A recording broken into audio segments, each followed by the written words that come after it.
Halo, selamat datang kembali di video pembelajaran manajemen basis data masih dengan saya Latifah Dianti.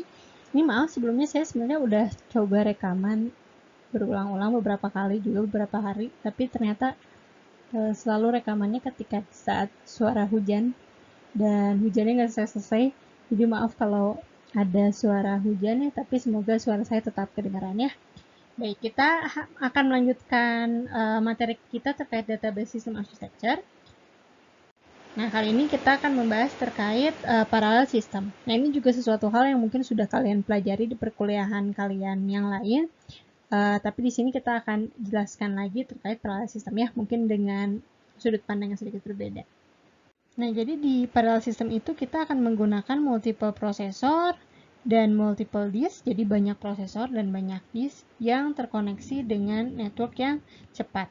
Kenapa harus cepat? Karena memang tujuannya parallel system ini bagaimana mempercepat kinerja suatu sistem dengan membagi-bagi pekerjaan ya menjadi tas-tas yang terbagi-bagi bisa dikerjakan oleh banyak prosesor sehingga lebih cepat gitu ya.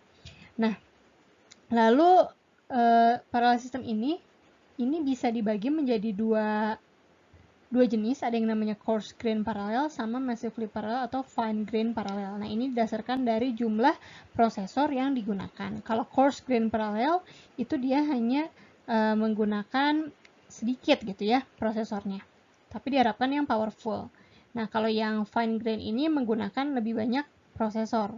Nah, ini sebenarnya kalau kalian suka sama kopi gitu ya, kalian akan ingat sama kopi. Ini coarse sama fine itu kan dari besaran gilingan kopi itu. Kalau coarse itu kan kasar gitu ya, kalau yang fine itu yang lembut. Nah, ini juga berdasarkan ini. Jadi kalau di coarse grain parallel itu tasnya itu, pekerjaannya itu tidak dibagi-bagi gitu ya, jadi dia masih dalam bentuk besar-besar pekerjaannya gitu tasnya.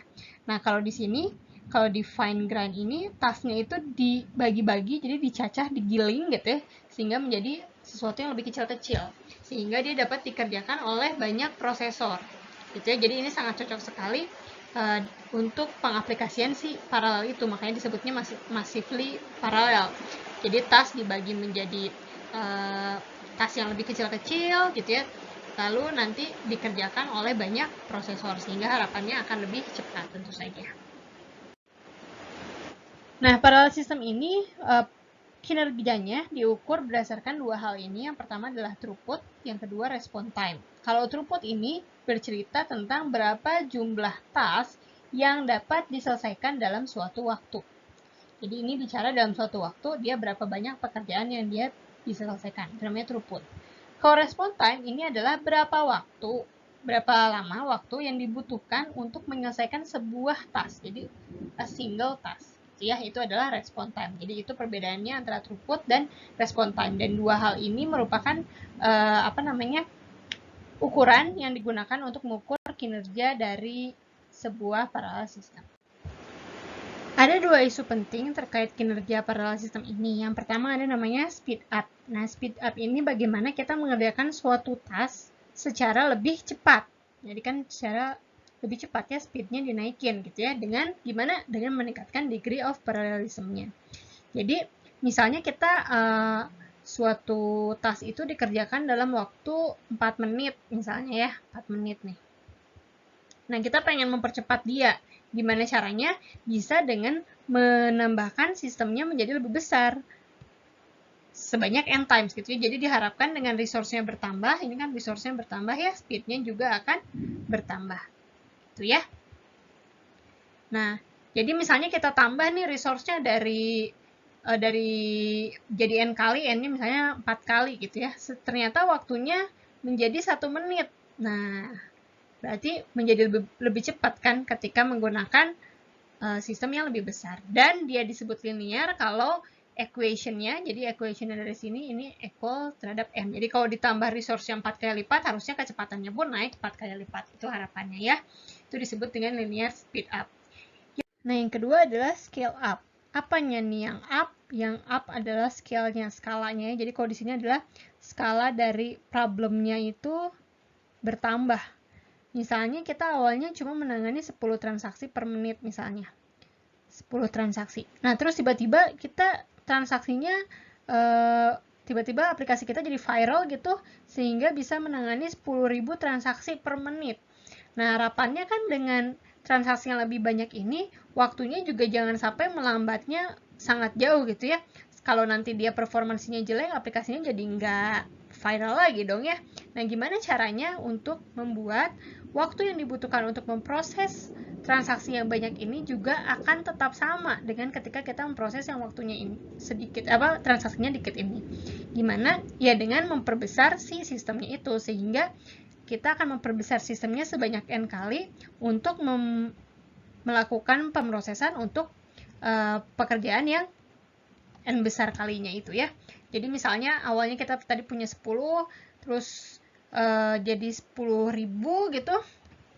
Waktu untuk mengerjakan untuk 10 transaksi itu adalah 10 menit misalnya, maka kita harapkan untuk yang big systemnya juga dia 10 menit. Oke, dengan apa? Ya dengan menambah resource-nya. Oke, jadi problem size-nya bertambah terus. Ini dari 10 menjadi 10.000 transaksi misalnya, tapi waktunya tetap sama ya. Tetap 1 menit aja nih diharapkannya. Dengan apa? Dengan menambahkan si parallelism-nya itu.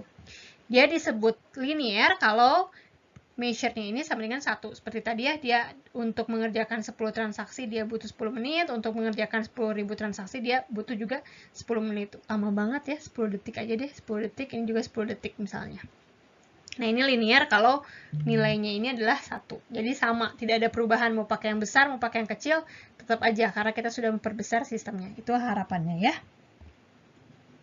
Nah, scale up ini ada dua, ada yang namanya batch scale up, ada yang transaction scale up. Kalau yang batch scale up ini memang ada pertambahan dari jumlah data yang dikelolanya. Jadi misalnya kita akan melakukan simulasi cuaca nih. Simulasi cuaca ini misalnya awalnya kita akan prediksi untuk di kota Bandung. Ini membutuhkan data misalnya anggap 100.000 nih misalnya.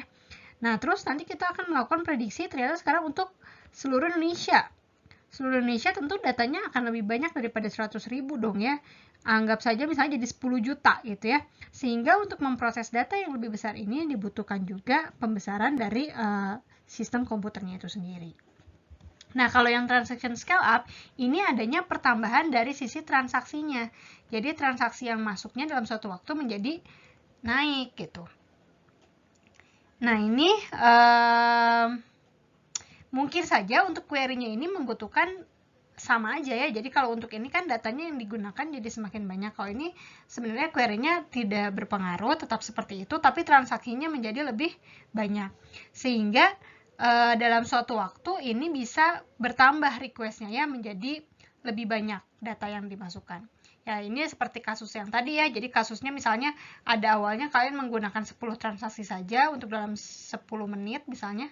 Tadi berapa menit ya? 10 pas sekian lah untuk 10 menit. Oh, tadi per menit kayaknya. 10 transaksi per menit karena viral sekarang jadi kalian jadi menangani 10.000 per menit. Transaksinya menjadi lebih banyak sehingga diperlukan juga pembesaran dari sisi komputernya. Dan ini transaction scale up ini lebih cocok untuk parallel execution. Kenapa? Karena datanya transaksinya itu kan sebenarnya mungkin kecil-kecil ya. Dan dia bisa berjalan di node yang terpisah gitu ya. Gitu. Jadi dia memang sangat cocok untuk parallel execution si transaction scale up ini. Nah, tapi ada beberapa faktor yang mempengaruhi dari speed up dan scale up ini sehingga jadi nggak bisa seperti yang tadi linear itu ya. Yang pertama adalah terkait startup cost. Jadi ada biaya tambahan yang terkait untuk memulai sebuah proses, single proses. Jadi dan ini kalau kita menggunakan yang sifat paralelismnya tinggi, jadi misalnya ada 100 gitu misalnya, berarti kan harus ada 100 kali startup cost ya untuk memulai proses pada paralel tersebut. Nah, itu biasanya dia mendominasi waktu komputasinya seperti itu. Lalu ada juga interference-nya. Nah, ini terkait karena mungkin saja kan kita menggunakan resource yang dibagi bareng-bareng ya, misalnya ada busnya dipakai sama, disknya juga karena shared, dia selalu juga mungkin lock data. Nah, ini karena adanya proses ini sharing, jadi mungkin kita jadi berkompetisi antara satu transaksi dengan transaksi lainnya ya untuk memperebutkan suatu resource. Jadi kita ada waktu tunggunya lah untuk mencapai proses tersebut ya, karena ada menunggu penggunaan busnya, menggunakan locknya misalnya ya, dan lain-lain.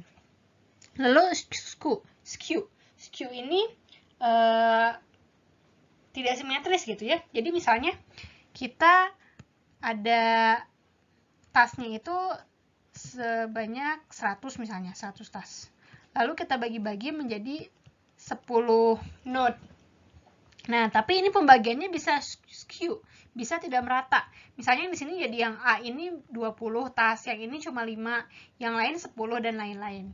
Nah, maka ini tapi kan untuk menyelesaikan semuanya ini harus 100 tasnya selesai, sehingga waktu yang dibutuhkan execution time-nya itu mengikuti yang paling lambat. Jadi misalnya ini nih dia paling banyak tasnya, berarti kita menunggu dulu sampai tas di channel A ini selesai, baru tas ini menjadi utuh selesai semuanya, jadi mengikuti yang paling lambat karena adanya ketidaksimetrisan dalam pemberian tas di paralel ini, seperti itu. Nah, network communication ini bisa dibagi jadi 3. Yang pertama adalah bus.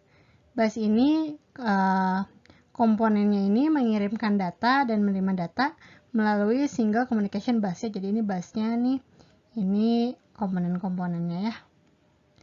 Nah, tapi ini tidak terlalu baik gitu dan sekarang jarang digunakan karena tidak bisa di scale up. Kenapa? Karena kita nggak bisa ningkatin paralelisme ya. Misalnya kita tambahin di sini prosesornya, tambah lagi atau disknya ditambah, tapi tetap aja kan kita cuma berkomunikasi melalui single bus. Jadi tetap aja jadi lambat ya. Karena busnya ini tidak bertambah. Jadi jalurnya tetap banyak, tapi mobilnya bertambah gitu kan. Ya mobilnya banyak, tapi jalannya cuma satu. Ya tetap aja jadi lambat. Lalu ada yang namanya mesh. Mesh ini komponennya ini disimpan menjadi node dalam bentuk grid. Jadi ada grid seperti ini ya. Nah, lalu setiap komponennya saling terkait, yang saling berdekatan. Ini misalnya si A, ini berdekatan dengan si B dan si C. Seperti itu. Nah, ini dia akan bertambah linknya itu jika komponennya juga bertambah. Jadi ini kan ada 9 komponen. Kalau misalnya ada 100 komponen, ya berarti gridnya akan bertambah terus ya. Seperti itu. Sehingga ini membutuhkan kalau kita mau menjangkau misalnya data yang si A ini mau menjangkau misalnya A, B, C, D, E, F gitu ya. Dia mau menjangkau F, ini dia membutuhkan 2N-1. 2 akar, ini kan ada 9, node-nya berarti 3 dikurang 1. Berarti ada 4 ya, 4, 1, 2, 3, 4. Dia harus ke 4 node dulu. Menyampaikan data untuk akhirnya sampai ke F ini. Nah, ini juga jadi menjadi bukan menjadi pilihan utama juga. Kenapa? Karena dia semakin banyak node-nya, maka dia akan semakin butuh banyak loncatan juga untuk mencapai titik yang dibutuhkannya sebanyak 2 akar n-1 ini. Seperti itu. Lalu selanjutnya adalah hypercube. Nah, kalau hypercube ini setiap komponennya menjadi binary. Ini binary ini. Nah, lalu dia terkoneksi dengan yang nilainya cuma beda 1 bit. Nah, ini terkoneksi. Sehingga dia untuk mencapai komponen yang lain, itu paling banyak hanya sebanyak log n. Dan ini pasti lebih cepat daripada ini ya. Log 9 berapa, dan pasti dia lebih kecil daripada 4 lah. Jadi ini dia mengurangi waktu delay-nya. Nah, parallel database architecture ini bisa menjadi 4 jenis seperti ini. Ada yang namanya shared memory, di mana prosesor ini banyak, tapi dia menggunakan memori yang sama, jadi sharing memory. Lalu ada yang shared disk, ini memorinya di masing-masing prosesor, lalu dia sharing disk. Ada yang shared nothing, ini paling pelit kali ya. Jadi masing-masing setiap node dia punya memori, punya prosesor, dan punya disk masing-masing ya. Ini shared nothing, jadi setiap node punya masing-masing. Ada yang hierarchical, ini hybrid dari bentuk-bentuk lainnya ya. Jadi ini ya, dia antara shared memory dengan shared nothing juga ya, karena dia setiap node ini punya prosesor, punya disk, dan punya memori masing-masing. Nah, untuk kelebihan dan kekurangan dari keempat jenis arsitektur ini itu ada di buku, jadi silahkan kalian pelajari sendiri ya. Oke, sampai ketemu di segmen selanjutnya.